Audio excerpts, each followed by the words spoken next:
नमस्कार दोस्तों, एक बार फिर से आपका स्वागत है target with Goswami YouTube channel में। मैं सुनील गोस्वामी और आज हम बहुत ही महत्वपूर्ण टॉपिक पढ़ने वाले हैं, हरियाणा के प्रमुख युद्ध। इससे पहले मैंने 3 से 4 टॉपिक आपको प्रोवाइड करवाए थे, फिल्म जगत से रिलेटेड, 1857 की क्रांति से रिलेटेड और जनवरी 2020 का करंट अफेयर। तो काफ़ी अच्छा रिस्पॉन्स मिला, तो मैं रेगुलर आपको अच्छे टॉपिक करवाऊंगा जिससे आपके आने वाले जो भी HSSC या HPSC के एग्जाम है उनमें आपको बेनिफिट मिले। तो अभी तक आपने चैनल को सब्सक्राइब नहीं किया है तो आप जरूर सब्सक्राइब कर लें, थोड़ा मोटिवेशन मिलता है और आपको अच्छा कंटेंट मैं आपको प्रोवाइड करवाऊंगा। और Facebook page target with Goswami से जुड़ जाएं, 20 से 25 हज़ार बच्चे जुड़े हुए हैं, तो आप भी अभी तक नहीं जुड़े हैं तो जरूर वहाँ पे करंट अफेयर और अदर स्टडी मटेरियल अपलोड किया जाता है बिल्कुल फ्री ऑफ कॉस्ट। ठीक है, तो आज हम पढ़ने वाले हैं, टॉपिक है हमारा हरियाणा के प्रमुख युद्ध। बड़े अच्छे तरीके से हम इसको करेंगे, आपको काफी पसंद आएगा, तो आप अपने दोस्तों के साथ इसको जरूर शेयर करें। तो चलिए स्टार्ट करते हैं हरियाणा के प्रमुख युद्ध।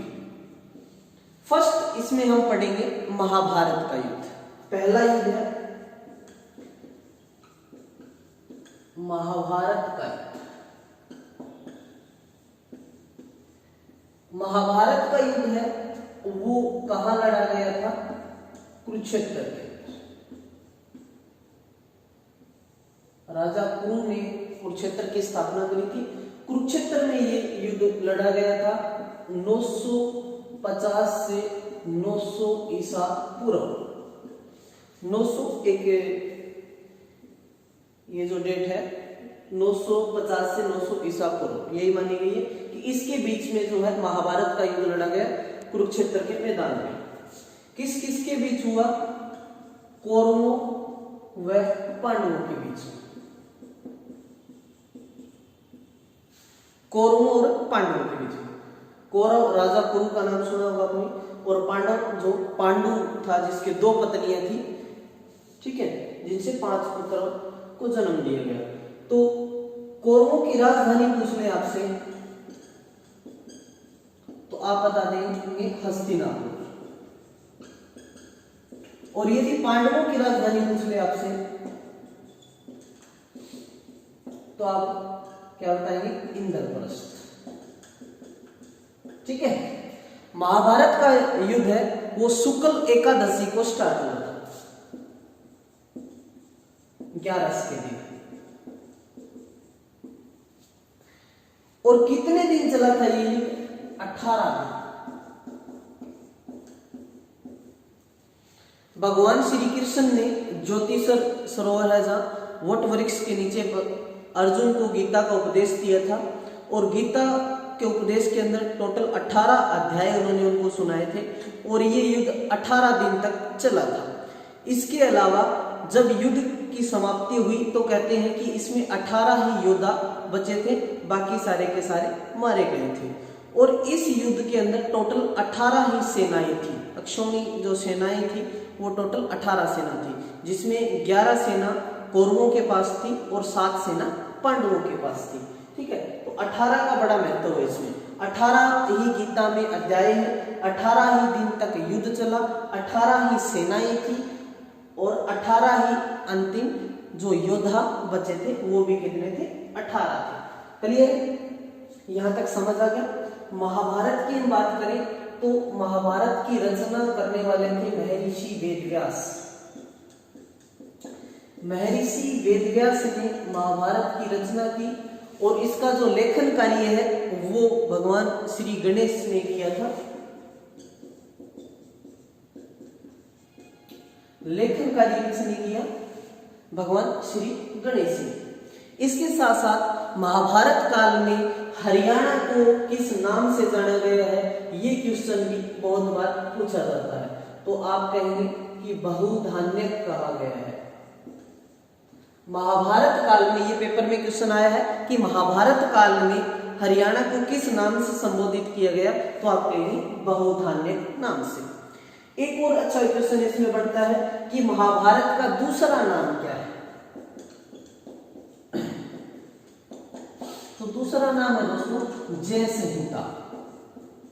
ये भी एग्जाम में पूछा गया, जय संहिता।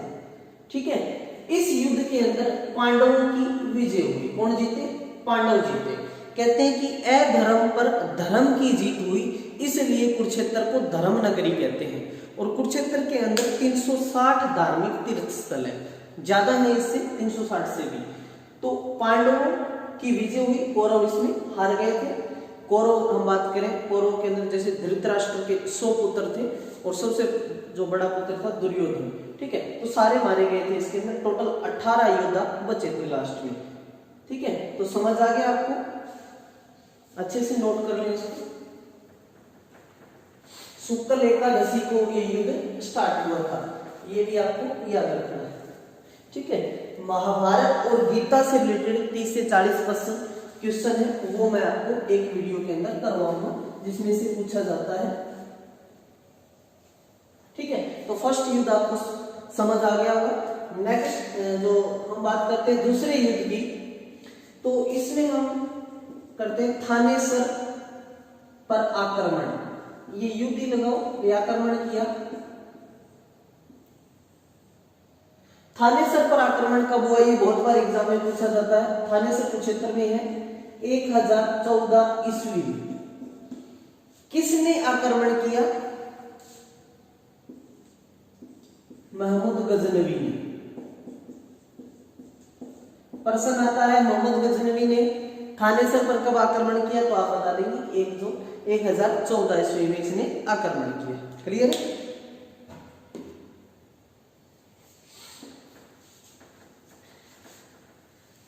अगला हम बात करते हैं आसी के युद्ध की, ठीक है, तीसरा युद्ध।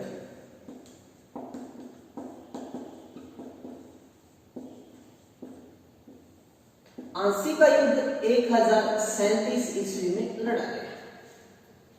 किस किस के बीच लड़ा गया? मसूद और यहां का जो शासक था कुमारपाल देव कहते हैं उसको। मसूद और कुमारपाल देव के बीच। मसूद मोहम्मद गजनवी का पुत्र था, ठीक है।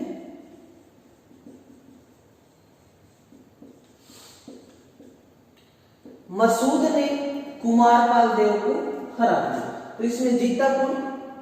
मसूद जीता। मसूद ने यहां अधिकार कर लिया। आसी का युद्ध 1037 में। आसी का प्राचीन नाम अस्सी का, प्राचीन नाम क्या था? अस्सी का।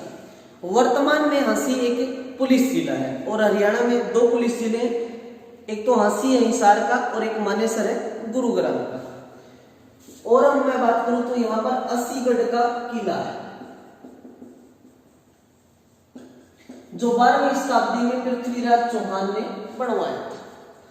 आसी से ही हम बात करें, पृथ्वीराज चौहान द्वितीय के अभिलेख मिले थे, ये भी आप नोट कर सकते हो, मिले थे।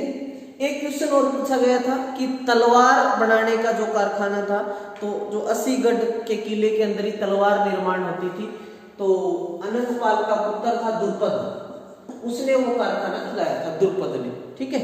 वहां तलवारों का निर्माण होता था। यहां तक आशा करता हूं समझ आ गया होगा। 4 कुतुब भी है वहां पे।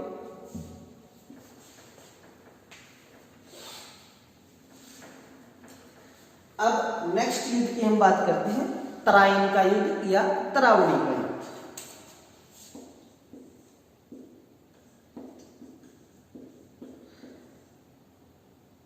तराइन का पहला युद्ध। तराइन के जो वैसे तो 3 युद्ध हुए तराइन के अंदर, लेकिन जो फेमस युद्ध है तराइन का, जो 2 युद्ध ज्यादा फेमस है, जैसे 1191। पहला युद्ध तराइन का 1191, इसको वही तरावड़ी भी बोलते हैं। तराइन करनाल के अंदर है, तरावड़ी तरोरी कुछ भी लिख सकते हैं जैसे वाले। तरावड़ी तरोरी तराइन करनाल में है। 1191 में पहला युद्ध हुआ। मोहम्मद गोरी वर्सेस पृथ्वीराज चौहान तृतीय। ये बहुत ध्यान रखना है आपको। पृथ्वीराज चौहान तीसरा था, जिसने मोहम्मद गौरी के साथ तराइन में युद्ध लड़ा। पृथ्वीराज चौहान और मोहम्मद गौरी, पहला युद्ध जिसके अंदर कौन जीता? पृथ्वीराज चौहान जी। कौन विजयी हुआ? पृथ्वीराज चौहान, पहले युद्ध के अंदर, ध्यान रखना, ठीक है। पृथ्वीराज चौहान इसमें विजयी हुआ, क्लियर है। फिर इसी के साथ एक और युद्ध लगातार हो, जैसे 1191 और 1192 में। अब यहां पर देखिए, पृथ्वीराज चौहान से पहले भी काफी बार, कहते हैं कि 15-16 बार है जो है मोहम्मद गौरी पहले भी हार चुका था, लेकिन अब की बार इसने फाइनल डिसीजन लिया कि मैं दोबारा से आक्रमण नहीं करूंगा पृथ्वीराज चौहान पे। मोहम्मद गौरी वापिस चला गया अफगानिस्तान में। मोहम्मद गौरी का कहते हैं कि जन्म हुआ था 1149 के अंदर और इसकी मृत्यु 1206 के अंदर हुई थी मोहम्मद गौरी की। समझ आ गया, ठीक है।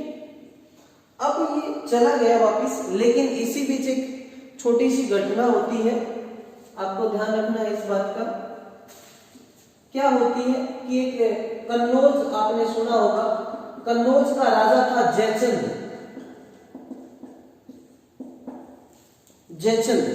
और जयचंद की एक पुत्री थी जिसका नाम था संयोगिता। जयचंद की पुत्री का नाम था संयोगिता और पृथ्वीराज चौहान तृतीय और संयोगिता के बीच में प्रेम संबंध हो गए, प्रेम प्रसंग हो गए। कहते हैं कि संयोगिता और पृथ्वीराज चौहान तृतीय ये दिल्ली में मिले हुए, दिल्ली में मिले, मेट्रो स्टेशन पे मिले होंगे। तो यहां पे इनके बीच में जो है वो कहते हैं ना हरियाणा में जो तो प्यार शुरू हो गया इनके बीच में। तो ये बात इसके पिता जयचंद को पता चली, तो जयचंद ने जो है इसकी शादी का निर्णय लिया कि अब इसकी शादी करवा देते हैं, ठीक है। अब कहते हैं कि स्वयंवर रचा गया, स्वयंवर चुनना, सभी राजाओं को निमंत्रण दिया गया लेकिन पृथ्वीराज चौहान को नहीं बुलाया गया। सभी राजाओं को जो है बुलाया गया लेकिन इसको नहीं बुलाया गया।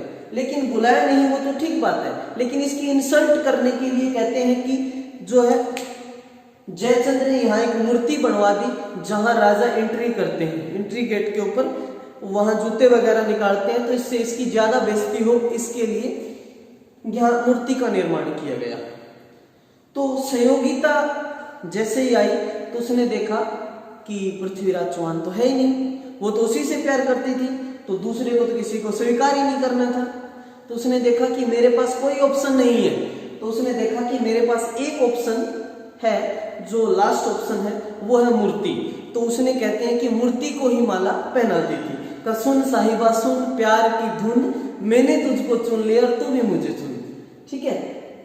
तो उसने इसको पहना दी, तो सारे राजा थे जितने भी वो भी दुश्मन बन गए, किसके? पृथ्वीराज चौहान के। तो ये बात पता चलती है पृथ्वीराज चौहान को कि ऐसे ऐसे तेरी बेइज्जती की गई है।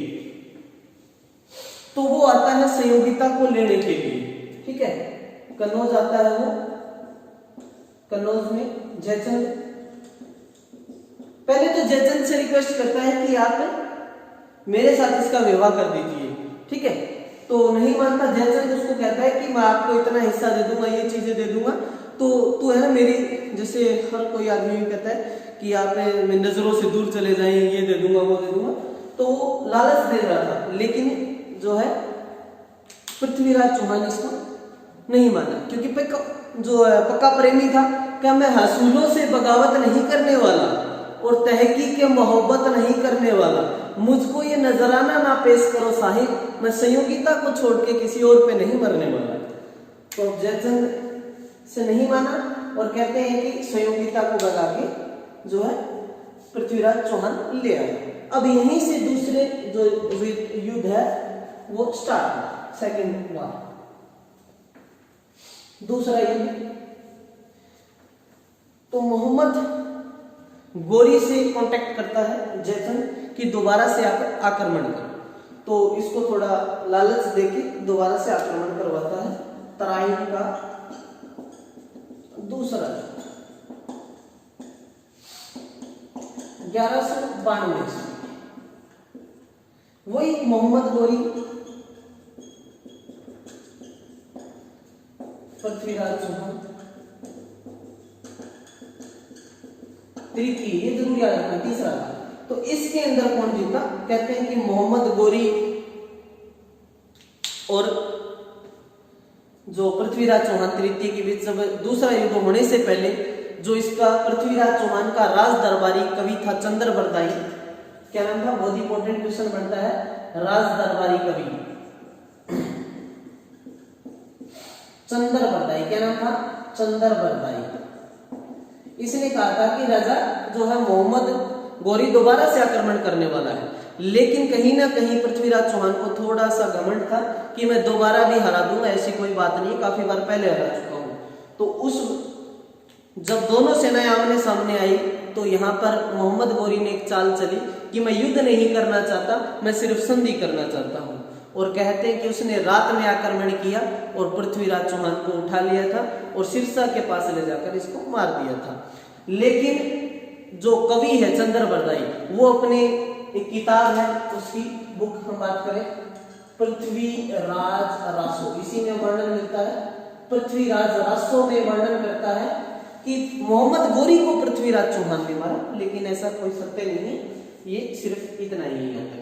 तो दूसरे युद्ध में कौन जीता? मोहम्मद गोरी जीता। क्लियर? यहाँ तक कुछ और पॉइंट आपको याद रखने हैं युद्ध के अलावा, तो वो भी हम बात करते हैं। जो ये मैं पॉइंट आपको बताने जा रहा हूं, ये पॉइंट आपको कोई भी नहीं बताएगा, ठीक है। एक तो पृथ्वीराज चौहान का दूसरा नाम, दूसरे किस नाम से उनको संबोधित किया जाता था? तो वो था राय पिथोरा। राय पिथोरा नाम से किसको जाना जाता है? पृथ्वीराज चौहान। एक दो और क्वेश्चन की हम बात करते हैं। इनके सेनापति का नाम भी पूछ लिया जाता है कई बार, सेनापति, ठीक है, ये इंपॉर्टेंट है, जरूर पूछा जाएगा। सेनापति का नाम था खांडेराव, ये आपको कोई नहीं बताएगा, खांडेराव, ये भी जरूर याद रखना है आपको। क्लियर है? और 1178 में पृथ्वीराज चौहान है वो दिल्ली की गद्दी पे बैठा था, ये भी आप नोट कर सकते हैं। क्लियर है? तो आज के इस सेशन में हम इतना ही करेंगे। नेक्स्ट वीडियो के जो आएगी उसके अंदर 4 से 5 और जो इंपॉर्टेंट युद्ध हैं उनके बारे में डिस्कस करें। तो आप चैनल को जरूर सब्सक्राइब करें, बेल आइकन को भी दबा लें ताकि हर वीडियो का नोटिफिकेशन आप तक पहुंच सके, ठीक है। फेसबुक पेज से भी आप जुड़ जाएं और टेलीग्राम से भी जुड़ जाएं ताकि हर तरह का जो मैटर आपको मिल सके, ठीक है। तो थैंक यू।